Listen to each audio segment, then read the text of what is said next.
नमस्कार दोस्तों, आज का जो हमारा केस रहने वाला है इनकम टैक्स एक्ट की सीरीज में, उसका टाइटल है CIT versus Mysore sugar cane. एक मिनट में देख लेता हूँ। CIT versus Mysore sugar company limited Bangalore.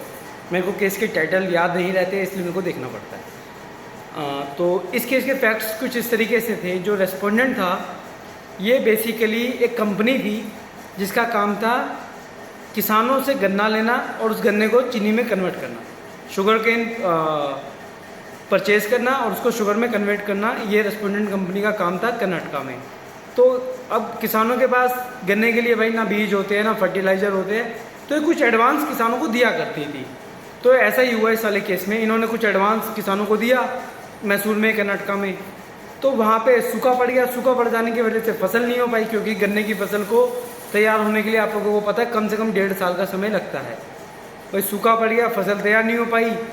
और उस समय जब किसान की हालत ख़राब थी, तो गवर्नमेंट ने भी इंटरफेयर किया और लगभग 2.5-3 लाख रुपए का अमाउंट रहा होगा, जो गवर्नमेंट के प्रेशर पे इन कंपनी ने बोला कि ठीक है, हम छोड़ने के लिए राज़ी हो गए। इन्होंने 2.5-3 लाख रुपये का जो अमाउंट था इन्होंने दिया था लोन पे, एडवांस कहो जिसे मैं, उन्होंने छोड़ दिया। बट इन्होंने इनकम टैक्स वालों को बोला कि ये तो हमारा एक बैड डेट है, इसकी हमें डिडक्शन दी जाए। कहाँ पर?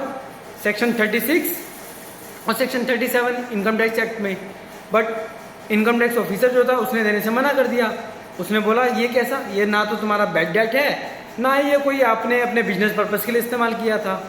तो ये डिस्प्यूट अराइज हो गया टैक्स को लेके। जब मामला सुप्रीम कोर्ट पहुंचा, तो सुप्रीम कोर्ट ने एनालाइज किया कि जो किसानों को पैसा दिया गया था एडवांस के तौर पे, वो किस लिए दिया गया था, ताकि किसानों के पास एक पैसा आए जिससे वो अपनी खेती कर सके, और खेती करने के बाद वो अपना सामान जो गन्ना उगेगा वो इसको रेस्पोंडेंट को बेच सके, प्लस में जो ब्याज वगैरह लिया था, जो लोन लिया था, वो डिडक्ट करके माइनस करके सेटल कर सके अपने अमाउंट को। तो ये काइंड ऑफ एक एडवांस था कि अभी हम रिवेन्यू एक्सपेंडिचर की बात करते हैं। वो क्या होता है कि हमने कुछ सामान खरीदा, उसको कन्वर्ट किया, उसको अपने उसके लिए लगाया, प्रोडक्शन के लिए लगाया। जैसे कि मान लो सपोज करो मेरा काम है चीनी बनाने का। भाई मैंने अगर किसी के पास गन्ना है तो मैंने उसको गन्ने की पेमेंट करी, ये रिवेन्यू एक्सपेंडिचर है, ना कि कैपिटल एक्सपेंडिचर है।